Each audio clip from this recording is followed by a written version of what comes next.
I don't know where they're going to be, what they're doing, how they're going to make it. I don't know.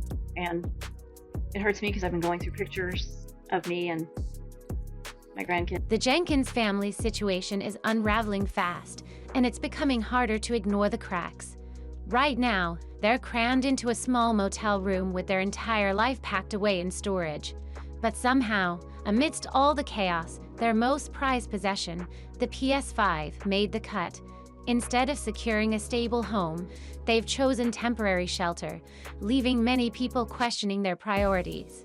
They've traded a real home for an indefinite stay in a motel. And honestly, right now I'm looking at a picture of Addison conked out in my lap. I had such a close bond with her girls. Can you imagine the trauma they feel? Suddenly grandma's not. A decision that has not only sparked concern but also frustration. And just when it seemed like things couldn't get worse, a heartbreaking discovery was made. One of the cats they abandoned has finally been found in a devastating condition, further exposing their lack of responsibility. Stephanie's mother, Maurice, is not sitting back and watching this unfold without action. She has reportedly reached out to CHPHS in an attempt to gain custody of her grandchildren. I'm wondering why. You probably want to know why. What the hell's going on? Why doesn't grandma love us? And who knows what she's telling them? And yeah, I am trying. Deeply worried about their well-being and the long-term impact of this instability, she questions whether a motel is truly a safe or stable environment for children and wonders if the motel management is even aware that the Jenkins family has essentially moved in indefinitely. How long does Stephanie plan to stretch out this arrangement, spending what little money they have left rather than securing a real home? Maurice sees this as a reckless decision that puts the children in unnecessary hardship. Yes, because I feel like they don't give a shit. They don't care. You know what they had the balls to ask me? Well, do you know this is happening? Or are you just suspicious? And I said, not only do I know this is happening, about 1 million people know it's happening because they're posting it all over the damn internet. She has the means to provide a safe and structured home for them, yet Stephanie refuses to accept her help. Stephanie has now posted a video from inside the motel, offering a glimpse into their new reality. She films herself unpacking what little they have while Drew appears disinterested, barely helping. The PS5 is prominently featured. You follow us around public and don't want to say hi. You also bold in them comments, but you won't say nothing to our faces. And that's not even enough. Y'all had to make a bunch of hateful, untrue calls to the hotel we're staying at and get us kicked out. How the fuck miserable you gotta be in your own life to come out of family that's not doing anything to you? You sit there and say, as if to reassure their followers that, despite everything, gaming remains a top priority. But what really has people talking is Maurice's reaction. She is furious, believing that Stephanie is making life unnecessarily difficult for her children when a better option is available. In her eyes, this is not just about pride or past trauma. It's about Stephanie's unwillingness to separate from Drew, even if it means subjecting her children to instability. Children, but yet you want to send them to 2 abusive homes. You think it's better to split up a perfectly happy family and send kids to homes they don't even want to be in, to live with people they want nothing to do with. I mean, just make it make sense. These kids are happy where they're at. Home is wherever the fuck we are together. And I'm sorry for— Maurice has made it clear that Drew is not welcome in her home, and rather than prioritize her kids' well-being, Stephanie has chosen to struggle in a motel just to keep him around. This isn't just about past wounds. It's about decision-making, and Maurice is convinced that Stephanie's refusal to accept help has nothing to do with personal strength. It's pure stubbornness. Maurice has no ulterior motives. She's not looking for attention or playing games. But I'm not the one who threw the energy first. Y'all come at me first. And part of me thinks that's why you actually don't want to interact with us in person, is because you know you're not going to meet terrible people and you want so badly to be like, they were terrible people. That's just not going to be the case. Kids would most definitely not be happier with my— like I said, they want nothing to do with her. I still remember all the trauma you brought on to us, Mom. I'm trying to give you that opportunity to back off now, or I'll start saying some shit. I know you'll go and try to use that, well, you're the only— She has a job, she has stability, and she is even willing to take in Drew's son, Denson, until his biological mother, Derry, can regain custody. Her focus is solely on the children's well-being, not on rekindling family drama. But from Stephanie's perspective, her mother's concern feels like manipulation rather than genuine care. You follow us around public and don't want to say hi. You're also bold in them comments, but you won't say nothing to our faces. And that's not even enough. Y'all had to make a bunch of hateful, untrue calls to the hotel we're staying at and get us kicked out. How the fuck miserable you gotta be in your own life to come out of family that's not doing anything to you? You sit there and say you want to do what's best for the children, but As all of this unfolds, a shocking discovery only adds to the growing list of reasons why people are questioning Stephanie and Drew's choices. One of their abandoned cats, Milo, has finally been found by a TikTok creator named Shaylin. She visited the Jenkins' old apartment complex and discovered Milo still lingering outside, starving, weak, and barely surviving. two abusive homes. You think it's better to split up a perfectly happy family and send kids to homes they don't even want to be in, to live with people they want nothing to do with? I mean, just make it make sense. These kids are happy where they're at. Home is wherever the fuck we are together. And I'm sorry for the blunt language, but I'm not the one who threw the energy first, y'all. The sight of him was heartbreaking. What makes this even worse is the realization that Milo had been neglected long before the family even left. His condition wasn't a result of a recent hardship. This was prolonged neglect that started well before they moved out. When the Jenkins packed up and left, they abandoned 4 cats. First. And part of me think that's why you actually don't want to interact with us in person, is because you know you're not going to meet terrible people and you want so badly to be like, they were terrible people. That's just not going to be the case. Kids would most definitely not be happier with my mother. Like I said, they want nothing to do with her. Those kids into a fucking hotel room. Claiming they wanted them to experience freedom as outdoor animals. But the truth is, they had other options. People had reached out, offering to adopt the cats. One woman here and just making whatever the shit she's got going on between us work because she wants her man she manifested. I'm sorry, I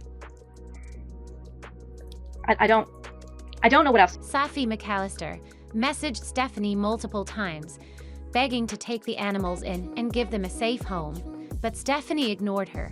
At first, this seemed like pure heartlessness, but now a more disturbing possibility is emerging. I appreciate so much so many of you who have supported me and said some very nice comments, and the rest of you, I don't care. You have your opinions. It doesn't matter.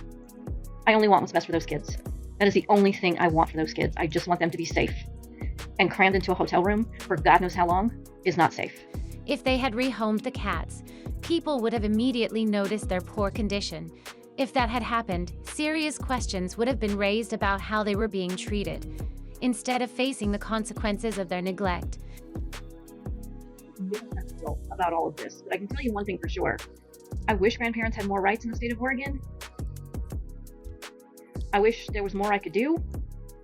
I wish whatever this thing is between me and Stephanie, Stephanie and Drew took the easiest route. They abandoned the animals and hoped that no one would care enough to investigate. But now, the internet is watching, and there's proof of their negligence. If animal control gets involved, they could face serious legal consequences. She has 5 siblings, and I have a great relationship with all 5 of them. So, this trauma that she's talking about, I don't want to say it's not real for her because I'm not going to take away how she feels. What's even more disturbing is that Milo wasn't just any cat. He was a birthday gift from Drew to Stephanie. The fact that she could so easily discard an animal she once cherished raises unsettling questions about her character. Mom, hell no. But what the fuck is she doing? And why, when I'm right here, wanting to help her? Does she turn around and say I'm doing it for views and monetary reason? I have a damn good job. I make a good living. I'm fine. I don't need money off of it. If she can walk away from a pet she once valued, what else is she capable of abandoning? The only glimmer of hope in this entire mess is that 2 of the other cats, Jasper and Cautious, were rescued by compassionate neighbors who couldn't bear to see them suffer.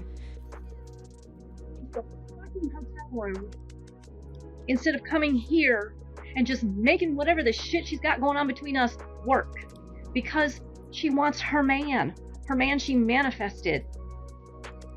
But the 4th cat, Oni, is still missing. People, including Safi and even the apartment maintenance workers, continue to search for him, hoping to find him before it's too late. This is just another layer of tragedy in an already heartbreaking situation.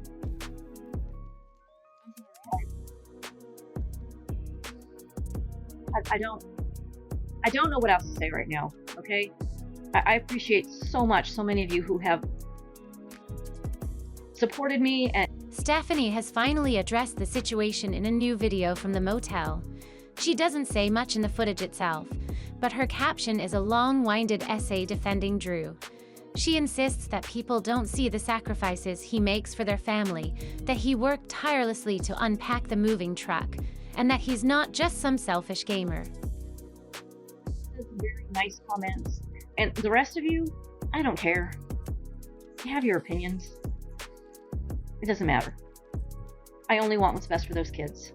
That is the only thing I want for those kids. I just want them to be safe.